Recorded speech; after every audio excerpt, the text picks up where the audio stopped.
The Cash-Landrum Incident, UFO encounter or government experiment?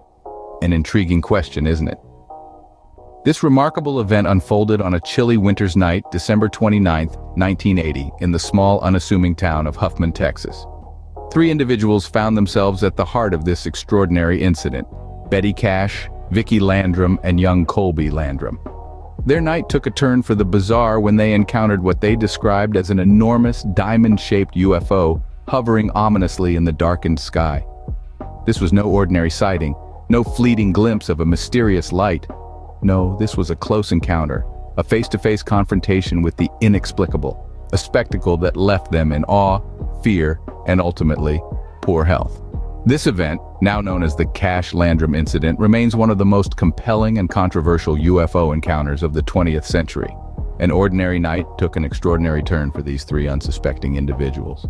In the aftermath of this bizarre encounter, things started to get even stranger.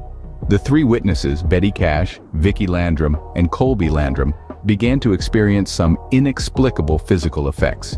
Symptoms akin to radiation sickness began to manifest: nausea, the sensation of sunburn, and even vomiting. These were not your typical post-UFO sighting jitters. This was something real, something physical. As if the physical ailments weren't unsettling enough, the plot thickens with allegations of government involvement. The trio reported seeing a swarm of military helicopters hovering at the site of their encounter, nearly 24 by their count. Now, why would military helicopters be interested in a supposed UFO sighting? This strange detail led to whispers, then shouts of a government cover-up.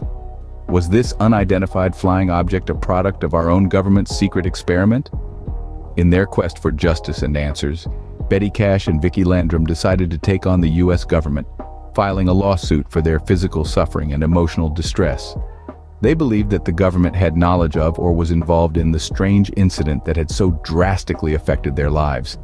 However, the government's response was a resounding denial. They claimed no knowledge of the incident, nor any involvement.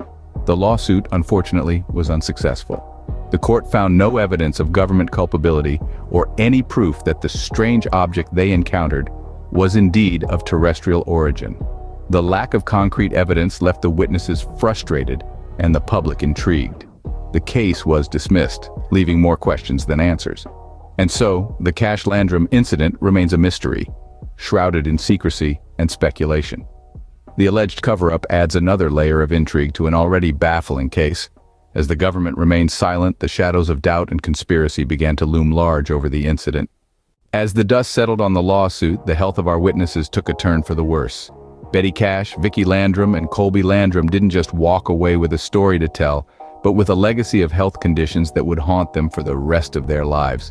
They began to suffer from a myriad of ailments, some as common as nausea and as severe as skin conditions, which they attributed to their close encounter. Betty was the worst affected, developing cancer and suffering from a weakened immune system. Vickie and young Colby weren't spared either, as they too experienced health problems that were uncharacteristic for their age and previous health statuses. The trio believed that these were more than just coincidences. They were convinced that their declining health was a direct consequence of the radiation exposure from the unidentified object they had encountered that fateful night.